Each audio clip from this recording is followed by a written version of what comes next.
Audible है, सब कुछ आ रहा है। तो देखिए अनडिवाइडेड अटेंशन से मेरी ओर देखिए, ध्यान से मेरी ओर देखिए। मैं सिर्फ 2 पॉइंट खूब अच्छे से इस 10-15 मिनट की वीडियो में समझाऊंगा। सिर्फ 2 पॉइंट क्लियर कर लीजिए। 10-15 पॉइंट है पूरे चैप्टर में, जिसमें 2-2 करके 5-6 वीडियो बनाया जाएगा तो सारी बात क्लियर हो जाएगी। सिर्फ 2 पॉइंट पे आप ध्यान रखिए। पहली बात तो ये है कि फेरेडेज एक्सपेरिमेंट, फेरेडे ने कुछ एक्सपेरिमेंट किए, और उन एक्सपेरिमेंट के माध्यम से फेरेडे ने कुछ एक्सपेरिमेंट किए और उन एक्सपेरिमेंट के माध्यम से इलेक्ट्रोमैग्नेटिक इंडक्शन के लॉस को डिड्यूस किया। ठीक है ना।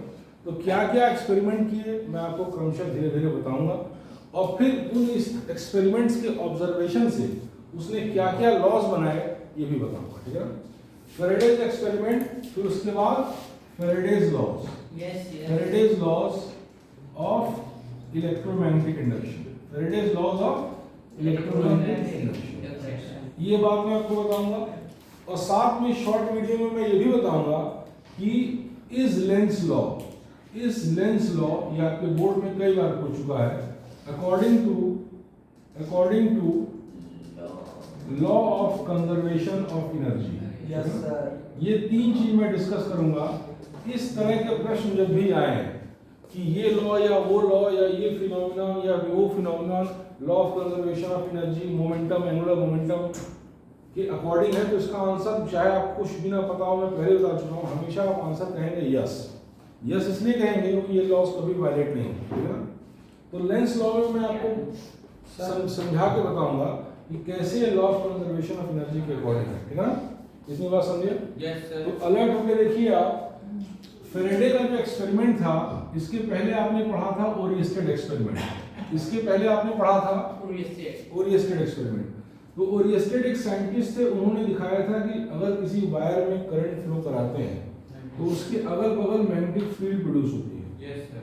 मैग्नेटिक फील्ड प्रोड्यूस होती है, इसीलिए तो इस नीडल जो रखते हैं उसमें डिफ्लेक्शन होता है। डिफ्लेक्शन क्यों होगा?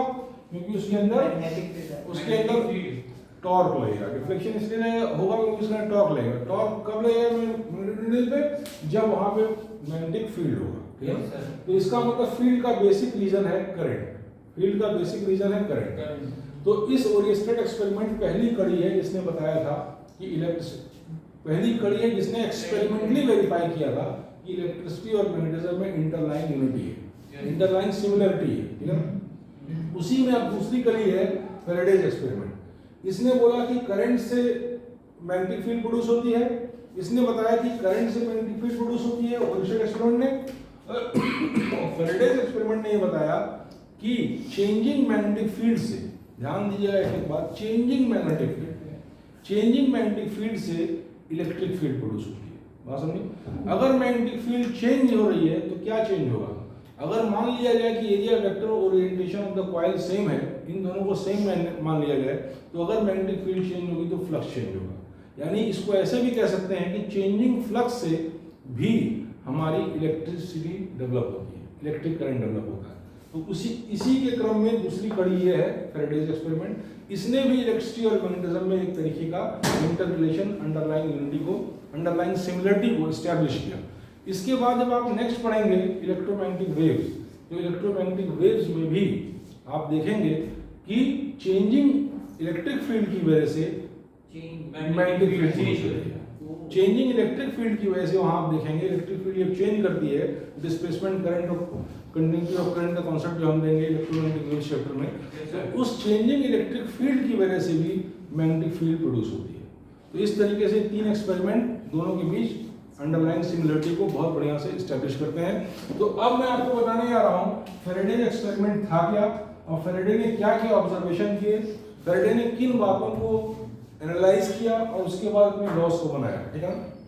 तो गौर से देखिए, माइकल फेरेडे ने ये देखा, ये एक्सपेरिमेंटली ऑब्जर्व किया कि अगर कोई कॉइल है, गौर से देखिए, माइकल फेरेडे ने एक्सपेरिमेंटली ऑब्जर्व किया कि अगर कोई कॉइल ऐसे रखा हुआ है, सर्कुलर कॉइल, और उस सर्कुलर कॉइल के पास हम कोई मैग्नेट लाते हैं, सपोज कर लीजिए डस्टर एक मैग्नेट है, सपोज कर लीजिए डस्टर एक मैग्नेट है, जिसमें ये है नॉर्थ पोल, ये है साउथ पोल।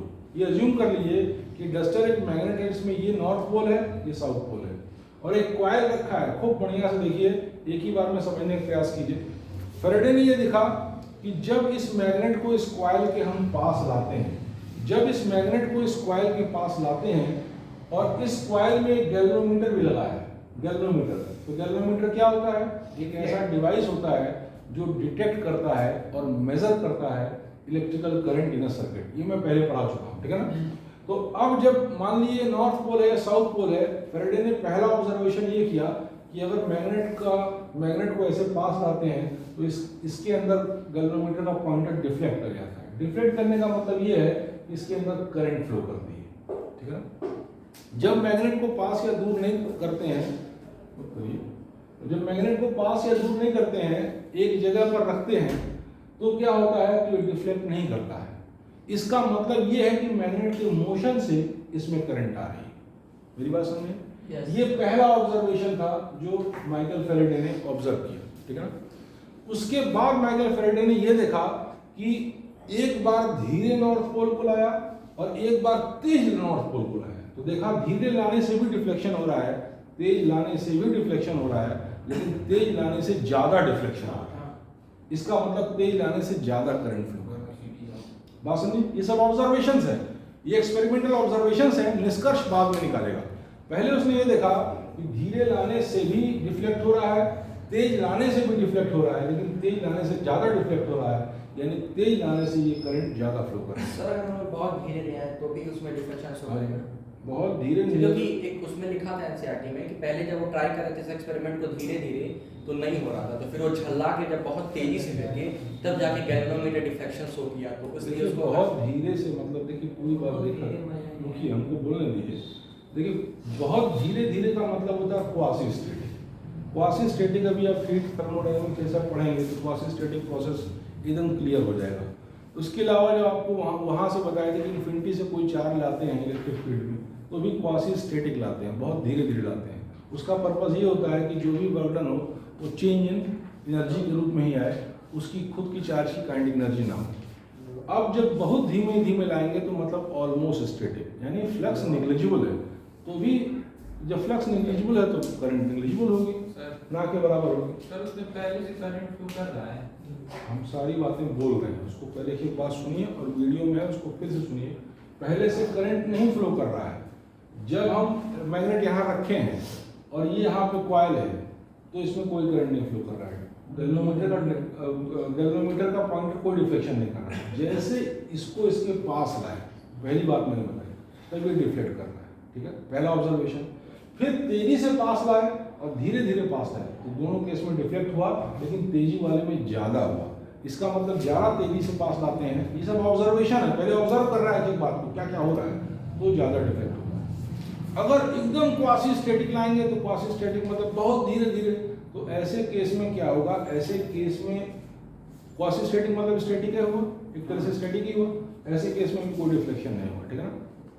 अब नेक्स्ट चीज देखिए, अब तीसरा ऑब्जर्वेशन क्या किया, तीसरा ऑब्जर्वेशन क्या किया कि जब नॉर्थ पोल को पास लाते थे तो डिफ्लेक्ट करता था, यानी करंट फ्लो करता था, लेकिन जब नॉर्थ पोल को दूर ले गए तब क्या होगा, मतलब मैग्नेट पास लाए तो किया, अब मैग्नेट को दूर ले आएंगे तो क्या होगा, तो मैग्नेट को दूर ले आने पे भी डिफ्लेक्ट किया, लेकिन मैग्नेट को दूर ले आने पे जो डिफ्लेक्शन हुआ उसका डायरेक्शन मैग्नेट को पास ले आने पे हुए डिफ्लेक्शन के डायरेक्शन के अपोजिट था।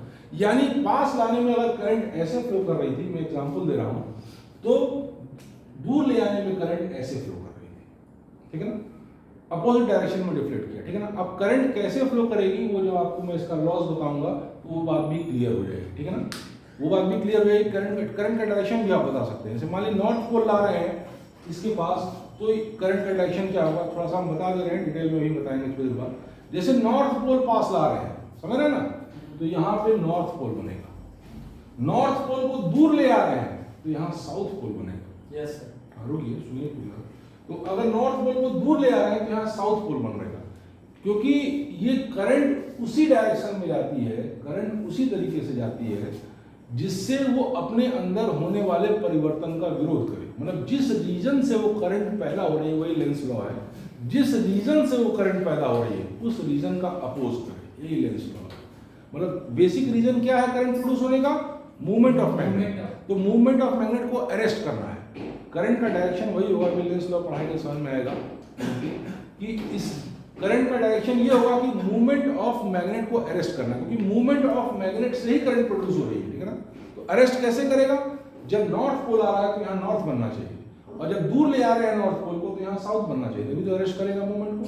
सर जैसे दूर जाने पे जब साउथ बन जाएगा तो कैसे रेस्ट करेगा? साउथ बनेगा पहले हमको पूरा कह देने दीजिए, या कोई बहुत जेन्युइन बात हो तो बताइए, पूरा कह देने दीजिए। पास लाएंगे बेसिक, अभी लेंस लॉ बताएंगे तो क्लियर होगा कि बेसिक रीजन जो है इसके होने का, करंट फ्लो करने का, वो ये है कि चेंज इन फ्लक्स को अपोज करना। यानी जो बेसिक रीजन है उसके प्रोड्यूस होने का करंट का, उस बेसिक रीजन को अपोज करना। तो बेसिक रीजन क्या है? Movement of magnet. Movement of magnet हो रहा है जिसकी वजह से ये, इधर देखिए, मूवमेंट ऑफ मैग्नेट हो रहा है जिसकी वजह से क्या हो रहा है? करंट प्रोड्यूस हो रहा है। तो मूवमेंट ऑफ मैग्नेट को अरेस्ट कैसे करेंगे? जैसे नॉर्थ पोल पास ले आ रहे हैं तो यहाँ पे नॉर्थ पोल बनेगा तभी तो अरेस्ट होगा, रिपेल करेगा। और अगर नॉर्थ पोल को दूर ले आ रहे हैं तो मूवमेंट कैसे अरेस्ट होगा? यहाँ साउथ बनेगा तभी तो अरेस्ट होगा वो मूवमेंट।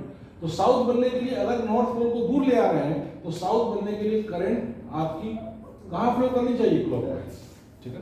और नॉर्थ पोल को पास ले आ रहे हो तो यहाँ नॉर्थ बनेगा तभी तो बेसिक रीजन अपोज होगा। Yes, sir. पढ़ा दें तब तो देखिए, उसके बाद ना ऐसा बात करेंगे।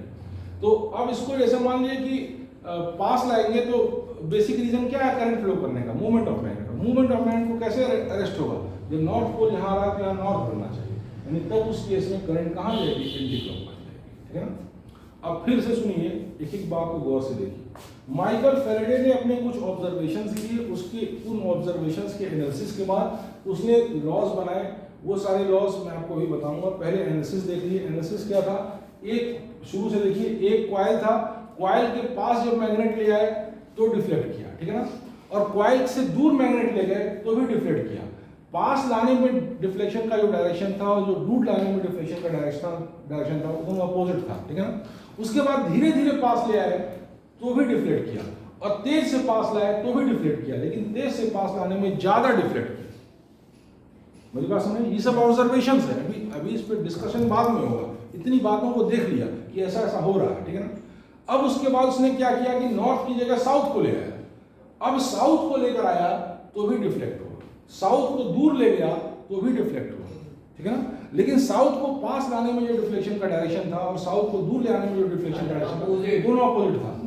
साउथ को पास लाने में और नॉर्थ को दूर ले आने में same direction of deflection. Yes yes. अब इतने 6-7 बातों को ऑब्जर्व करने के बाद उसने सोचा इसका मतलब ये है कि मैग्नेट के मूवमेंट से इसमें कॉइल में करंट आ रहा है, ठीक है ना। तो उसने कहा इसको भी चेक कर लेते हैं। तो उसने फिर मैग्नेट को स्टेबल कर दिया और फिर कॉइल को मूव कराया। फिर वही बात हुई, मैग्नेट स्टेबल कर दिया, कॉइल को मूव कराया तो वही बात हुई, और कॉइल को स्टेबल कर दिया, मैग्नेट को मूव कराया तो भी वही बात हुई। इसका मतलब ये है कि दोनों में किसी के भी मोशन से ये हो रहा है, ठीक है ना। उसके बाद अगला स्टेप उसने क्या किया कि दोनों को मूव करा दिया। अगला स्टेप क्या किया? इधर देखिए, पहले इसने देखा कि मैग्नेट के मूवमेंट से हो रहा है, उसने कहा मैग्नेट को रोक दो, फिर कॉइल को मूव कराया, फिर देखा फिर वही बात हो रही है। फिर उसने कहा कि अच्छा मैग्नेट या कॉइल कोई भी मूव करे तो भी होगा। तो उसके बाद उसने दोनों को मूव करा दिया और दोनों को सेम स्पीड से मूव करा दिया। जब दोनों को सेम स्पीड से मूव करा दिया तो कोई डिफ्लेक्शन नहीं हुआ, कोई डिफ्लेक्शन नहीं हुआ। अब वो सोचने बैठा, इतनी बात तो ऑब्जर्व किया उसने कि हाँ ये हो रहा है, वो हो रहा है, ऐसे हो रहा है, वैसे हो रहा है। अब वो सोचने बैठा तो उसने अपने 2 लॉज निकाले, ठीक है ना। तो उसने लॉज निकाले कि whenever there is a relative motion between the coil and the magnet, magnet और कॉइल के बीच जब भी रिलेटिव मोशन होगा तभी इसके अंदर एक ईएमएफ इंड्यूस होगा। अगर रिलेटिव मोशन नहीं है तो ईएमएफ इंड्यूस नहीं है। बात समझे? मेरी बात समझे? मोशन से नहीं हो रहा है, रिलेटिव मोशन से हो रहा है। अगर दोनों को सेम स्पीड से मूव करा दें तो कोई ईएमएफ नहीं इंड्यूस हो रहा है। अगर दोनों को डिफरेंट स्पीड से मूव कराएंगे तो ईएमएफ इंड्यूस हो रहा है। बात समझ में? तो ईएमएफ इंड्यूस हो रहा है। इसका मतलब है, अब सुनिए, अब इसकी डेफिनेशन देखिए। जो ईएमएफ इंड्यूस हो रहा है उसको इलेक्ट्रोमोटिव ईएमएफ कहेंगे, इलेक्ट्रोमैग्नेटिक ईएमएफ कहेंगे, ठीक है ना। उस ईएमएफ की वजह से जो करंट फ्लो कर रही है उसको इलेक्ट्रोमैग्नेटिक करंट कहेंगे, और इस सारे प्रोसेस की स्टडी को हम इलेक्ट्रोमैग्नेटिक इंडक्शन कहेंगे। बात समझ में? फिर देखिए, चाहे मैग्नेट लाइए चाहे कॉइल लाइए, जब भी मैग्नेट और कॉइल में रिलेटिव मोशन होगा तो एक ईएमएफ इसके अंदर इंड्यूस होगा, कॉइल के अंदर एक ईएमएफ इंड्यूस होगा।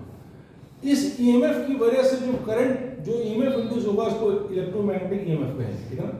और उस ईएमएफ की वजह से जो करंट फ्लो करेगी उसको इलेक्ट्रोमैग्नेटिक करंट कहेंगे, और इस सारे प्रोसेस की स्टडी को इलेक्ट्रोमैग्नेटिक इंडक्शन कहेंगे। बात समझ में आ रही? Yes sir. तो अब आप देखिए, एक प्रश्न और यहाँ पे आता है कि क्या ईएमएफ इंड्यूस होता है या करंट इंड्यूस होता है? तो माइकल फैराडे ने इसको भी एक्सपेरिमेंटली सिद्ध करके बताया कि अगर हम ओपन सर्किट ले लें, यानी क्लोज सर्किट ना लें, ओपन सर्किट यानी पूरी क्लोज ना हो, तो ऐसी सर्किट में करंट और कॉइल के रिलेटिव मोशन से, रिलेटिव मूवमेंट से ईएमएफ तो इंड्यूस हो रहा है लेकिन करंट इंड्यूस नहीं हो रहा है। इसका मतलब एक निष्कर्ष और निकला कि EMF is induced and whatever current flows, this is because of the induced EMF. Current is not induced. Current नहीं induced हुई, क्योंकि अगर करंट इंड्यूस होती तो चाहे कॉइल ओपन होता चाहे क्लोज होता, इसके अंदर करंट होती, लेकिन ऐसा नहीं था, ऐसा नहीं था। बस में इसमें करंट तभी थी जब ये कॉइल पूरा क्लोज था, ठीक है ना? तो कॉइल ओपन था या क्लोज था, EMF तो हर केस में इंड्यूस हुआ, लेकिन करंट तभी इंड्यूस हुआ, करंट तभी फ्लो किया जब कॉइल क्लोज था। इसका मतलब है कि EMF इंड्यूस होता है और उस इंड्यूस EMF की वजह से जो करंट फ्लो करती है उसी को इलेक्ट्रोमैग्नेटिक करंट कहते हैं। बात समझ में? Yes sir. इतनी बात एकदम क्लियर हो गई, एकदम साफ हो गई। अब इसके अब फैराडे एक्सपेरिमेंट मैंने डिस्कस कर लिया कि जब भी रिलेटिव मोशन होगा मैग्नेट और कॉइल का, तब एक EMF प्रोड्यूस होगा, रिलेटिव मोशन होगा, ध्यान दीजिएगा, मोशन नहीं, रिलेटिव मोशन। तो क्या होगा, एक EMF इंड्यूस होगा कॉइल में, और इस इंड्यूस EMF को हम कहेंगे इलेक्ट्रोमैग्नेटिक EMF, और इस EMF की वजह से जो करंट फ्लो करेगी उसको इलेक्ट्रोमैग्नेटिक करंट कहेंगे।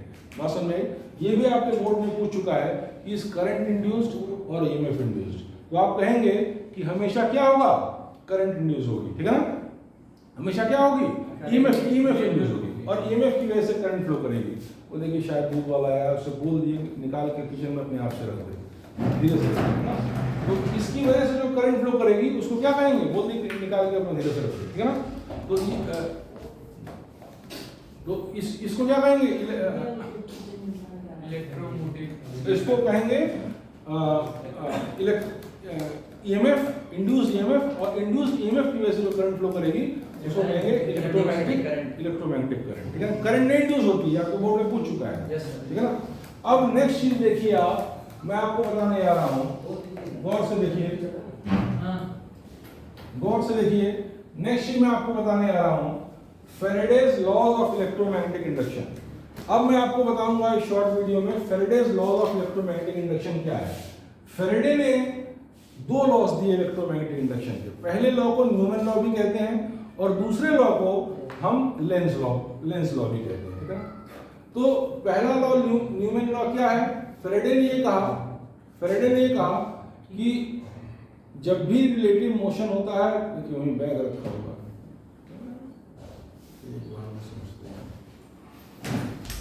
देखिए फर्स्ट लॉ क्या है, फर्स्ट लॉ क्या है इलेक्ट्रोमैग्नेटिक इंडक्शन का? फर्स्ट लॉ ये है कि ये कहता है, फर्स्ट लॉ या न्यूमेन्स लॉ ये है कि the induced EMF is directly proportional to the rate of change of flux. जो फ्लक्स का रेट ऑफ चेंज है उस पे इंड्यूस्ड EMF उसके डायरेक्टली प्रोपोर्शनल होगा इंड्यूस्ड EMF, ठीक है ना? जो इंड्यूस्ड, देखिए जब भी फ्लक्स चेंज करेगा किसी कॉइल से, तो फ्लक्स कैसे, मैग्नेटिक मूवमेंट से क्या हो रहा है, मैग्नेटिक फील्ड चेंज हो रही है, तो मैग्नेटिक फील्ड चेंज हो रही है तो क्या चेंज हो रहा है, फ्लक्स चेंज हो रहा है। तो जब भी फ्लक्स चेंज होगा एक कॉइल से, तो उसके अंदर एक EMF जनरेट होगा, और ये EMF जो होगा rate of change of flux पे डिपेंडेंट है। बात समझ में आ रही है? Yes sir. अब देखिए सेकंड लॉ जो है Faraday second law of electromagnetic induction, जिसको लेंज लॉ भी कहते हैं, ये बहुत इंपॉर्टेंट है, आपके बोर्ड में कई बार पूछा है, खूब ध्यान से देखिए। लेंज लॉ ये कहता है कि जिस रीजन से EMF इस प्रकार से इंड्यूस होगा, EMF दो तरह से इंड्यूस हो सकता है, जैसे मान लीजिए ये कॉइल है, ईएमएफ दो तरह से इंड्यूस होता है, एक तरह से ये कि करंट ऐसे जाए, एक तरह से ये कि करंट ऐसे जाए, ठीक है ना। दोनों डायरेक्शन में ईएमएफ इंड्यूस होता है। तो ईएमएफ कहाँ इंड्यूस होगा, किस डायरेक्शन में इंड्यूस होगा, इसी के बारे में फैराडे सेकंड लॉ है या लेंस लॉ है, इसी के बारे में फैराडे सेकंड लॉ है या लेंस लॉ है, ठीक है ना। इसी के बारे में फैराडे सेकंड लॉ है और क्या है, लेंस लॉ, ठीक है। बात समझ में आ गई। तो लेंस लॉ है क्या, पहले इसको समझिए। लेंस लॉ ये कहता है कि the induced EMF is such that it opposes the basic cause of its generation, जिस वजह से वो जनरेट हो रहा है उसको अपोज करेगा।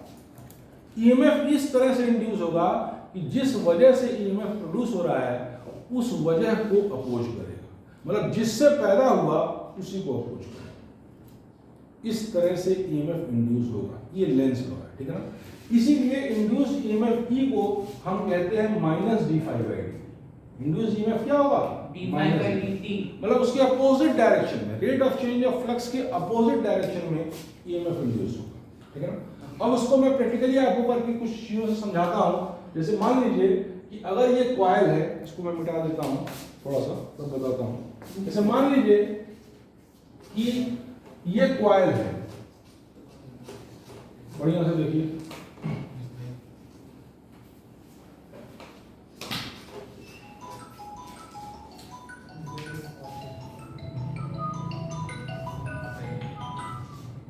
हेलो, हाँ नमस्ते। ऐसा है कि मैं अभी आपको फोन करना है ना थोड़ी देर। देखिए इधर देखिए, मैं आपको नेक्स्ट बताने आ रहा हूँ लेंस लॉ, ठीक है ना।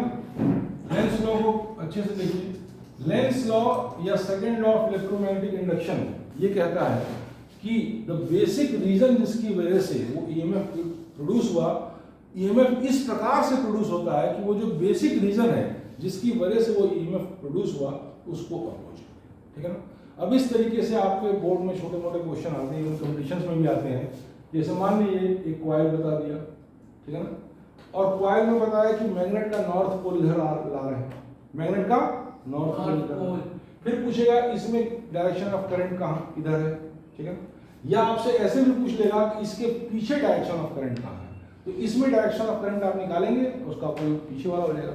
जैसे मान लीजिए कोई कॉइल है, इसमें इधर से देखने पे अगर क्लॉकवाइज करंट है, इधर देखने पे एंटी क्लॉकवाइज करंट होगी, ठीक है ना।